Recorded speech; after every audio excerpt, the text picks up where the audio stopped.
Hello everyone, welcome to my YouTube channel Entire Science. तो यहाँ पे हम लोग फिजिक्स का कंप्लीट कोर्स पढ़ रहे हैं। इलेक्ट्रोस्टैटिक यूनिट अभी चल रही है। तो इलेक्ट्रोस्टैटिक यूनिट में हम लोगों ने कुछ बेसिक कॉन्सेप्ट क्लियर किए हैं। कूलम्स लॉ पढ़ लिया।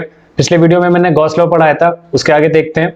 Now in this video I will talk about Coulomb's law from Gauss theorem. अब गॉस थ्योरम जनरली हम लोग क्या कर सकते हैं कि गॉस थ्योरम को अप्लाई करके यहाँ पे हम लोग निकाल सकते हैं कूलम्स लॉ को। तो deduction of Coulomb's law from Gauss theorem, let's see.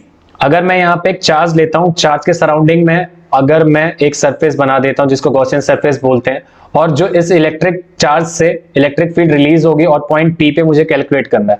तो डायग्राम में यहाँ पे क्लियरली दिख रहा है कि पॉइंट पी पे मुझे इलेक्ट्रिक फील्ड जो पास हो रही है, स्मॉल एरिया मैंने यहाँ पे लिया है, that is D A.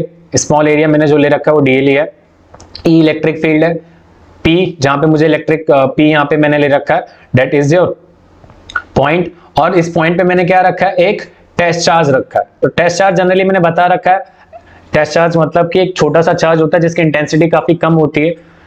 Next, तो यहाँ पे जो हमारे पास गॉस थ्योरम होता है, we can derive Coulomb's law. Coulomb's law generally क्या होता है, F equal to 1/4 pi epsilon naught Q upon R square.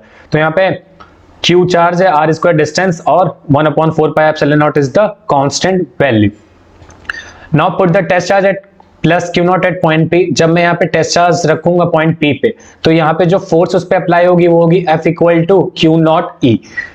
Now अगर मैं यहाँ पे E की वैल्यू पुटअप कर दूं, E की वैल्यू यहाँ पे पुटअप करूंगा तो कितना हो जाएगा, that will be Q not 1/4 पाई। अच्छा यहाँ पे याद रखना है ये E है, ये E है हमारे पास। नेक्स्ट, F इक्वल टू कितना हो जाएगा, Q not 1/4 pi epsilon naught Q upon R square.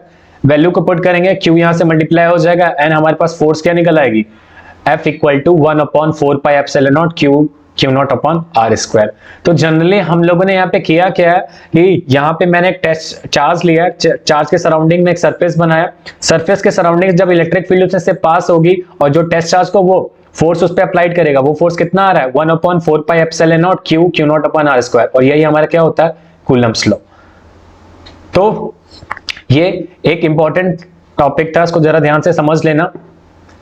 Next, dependence of Coulomb's law by Gauss theorem. What is dependence of Coulomb's law by Gauss theorem, क्या होता है? अगर मैं यहाँ पे गॉस थ्योरम को प्रूव करना चाहता हूं, तो मैंने अगर कूलम्स लॉ गलत ले लिया, अगर मैं कूलम्स लॉ को यहाँ पे गलत लेता हूं, तो मेरे पास क्या होगा, अगर मैं यहाँ पे Coulomb's law F equal to 1/4 pi epsilon naught Q1 Q2 upon R square, मतलब कि दो चार्जेस के बीच में जो फोर्स लगती है वो कोलंबियन फोर्स होती है, इसी को हम लोग कूलम लॉ बोलते हैं। तो ये अगर फोर्स का फॉर्मूला मैं गलत ले लेता हूं, तो मेरे पास वहां पे जो गॉस थ्योरम है वो भी गलत हो जाएगी। कैसे, देखते हैं। अगर मैंने यहाँ पे क्या लिया है, लेट्स सी।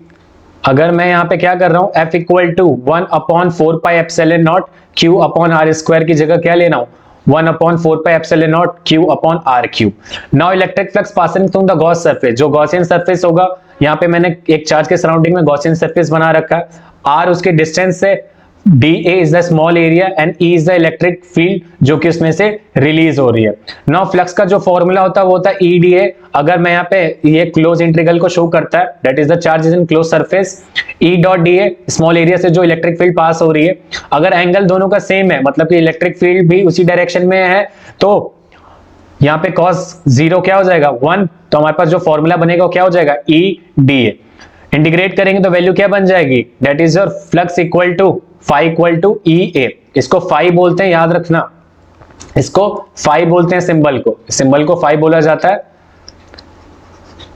और फाई रिप्रेजेंट करता है फ्लक्स को। फाई इक्वल टू कितना हो जाएगा, 1/4 pi epsilon naught Q upon R cube into 4 पाई R स्क्वायर। यहाँ पे सॉल्व कर लेंगे इसको तो कितना हो जाएगा, सॉल्व करेंगे तो EA की वैल्यू यहाँ पे कितनी आ गई है, यहाँ पे देख लो। जब इसको इंटीग्रेट करेंगे तो यहाँ पे EA की वैल्यू है ये जो लिखी हुई है, A क्या हो जाएगा, 4 पाई R स्क्वायर। 4 पाई से 4 पाई कैंसिल, R क्यूब से R स्क्वायर क्या हो जाएगा, cancel. Now what we are getting is phi equal to Q upon epsilon naught R। और हमें पता है कि गॉस थ्योरम क्या होती है, गॉस थ्योरम हमारे पास फॉर्मूला उसका होता है phi equal to Q upon epsilon naught, मतलब कि जो चार्ज के सराउंडिंग में फ्लक्स पास होता है वो हमारे पास Q अपॉन एप्सिलॉन नॉट कहलाता है। After that Gauss theorem is prove wrong यहाँ पे हमारी जो गॉस थ्योरम है वो क्या हो गई है, रॉन्ग प्रूफ हुई है, बिकॉज मैंने यहाँ पे कूलम्स लॉ क्या लिया था, गलत लिया है। इससे हमें ये समझ में आता है अगर कूलम फोर्स गलत हो तो यहाँ पे गॉस थ्योरम में क्या होगा, गलत हो जाएगा। Now Gauss theorem is proved wrong because we have taken the Coulomb's law wrong, so it is clear that Gauss law is depend upon the Coulomb's law. ये पॉइंट याद रखना कि जो गॉस लॉ है वो किस चीज पे डिपेंडेंट है, वो हमारे पास डिपेंडेंट है कूलम्स लॉ के ऊपर। तो ये पॉइंट क्लियर आउट रखना, और इसकी प्रूविंग मैंने करके दिखा रखी है कि अगर मैं यहाँ पे कोलंबियन फोर्स को गलत लेता हूं तो हमारे पास गॉस थ्योरम में क्या हो जाएगी, गलत हो जाएगी। Next, important points regarding charge density. अब ये कॉन्सेप्ट सीखना जरूरी है क्योंकि इस कॉन्सेप्ट के बिना हम लोग गॉस थ्योरम की कोई भी एप्लीकेशन प्रॉपर्ली नहीं कर समझ सकते। तो एप्लीकेशन करने से पहले कुछ बेसिक चीजें समझा देता हूं कि वो एप्लीकेशन में यूज होने वाली है। यहां पे हम लोग बात करेंगे चार्ज डेंसिटी की। चार्ज डेंसिटी मतलब कि अगर मैं शेप बदल देता हूं, मान लो जरूरी नहीं हमेशा हमारे पास चार्ज ही हो, मेरे पास अगर दूसरे शेप में, मान लो मेरे पास एक लाइन है जैसे कि पहले वाले डायग्राम में दिख रहा है, उसके ऊपर बहुत सारे पॉजिटिव चार्जेस है, तो उसके लिए क्या होगी चार्ज डेंसिटी। अगर शीट ले रखी है तो शीट के लिए क्या होगी चार्ज डेंसिटी। अगर मैंने दूसरी चीजें ले रखी हैं, अगर मैंने एक स्फेरिकल ले रखा है तो स्फीयर के अंदर बहुत सारे चार्ज हैं तो उसकी चार्ज डेंसिटी क्या होगी, उसके लिए हम लोगों ने फॉर्मूला डिराइव कर रखा है, वो है हमारे पास पहला, that it will be charge density per unit length is known as linear charge density. अगर मेरे पास चार्ज डेंसिटी लीनियर होगी मतलब कि continuous, plus plus plus total Q denote करता है यहाँ पे टोटल चार्जेस को, ये किसको डिनोट कर रहा है, टोटल चार्जेस को, it will total charges, and L यहाँ पे लेंथ है, देन लैम्डा इक्वल टू कितना हो जाएगा, Q upon L. Lambda equal to हो जाएगा क्यू अपॉन एल। अगर टोटल चार्जेस निकालने हैं तो क्यू इक्वल टू कितना हो जाएगा, लैम्डा एल। यहाँ पे लैम्डा जो जनरली हमें शो कर रहा है वो हमें चार्ज डेंसिटी बता रहा है। तो डेंसिटी का अगर मैं बेसिक फॉर्मूला बता दूं तो वो होता है मास अपॉन वॉल्यूम। ओके, तो यहाँ पे डेंसिटी की जगह क्या है, लैम्डा, मास की जगह किसकी बात हो रही है, चार्ज की, तो चार्ज लेंगे, और वॉल्यूम की जगह लेंथ ले रखा है तो क्या लेंगे, एल। तो लैम्डा इक्वल टू कितना हो जाएगा, क्यू अपॉन एल। क्यू यहां से निकाल लेंगे तो it will become Q equal to lambda L, that is will be your centimetre, sorry Q equal to lambda L, unit इसकी ये होती है। Now surface charge density that is your areal density. अगर मैं सरफेस की बात करता हूं, अगर मैंने यहाँ पे शीट ले ली है, अगर इस लाइन को मिला के मैं शीट बना देता हूं तो शीट के लिए कितना हो जाएगा, शीट के लिए ए एरिया हो जाएगा, Q total number of charges, and A equal to कितना हो जाएगा, क्यू। अगर एरिया के इक्वल चार्जेस हैं तो 1 इक्वल टू कितना हो जाएगा, क्यू अपॉन ए।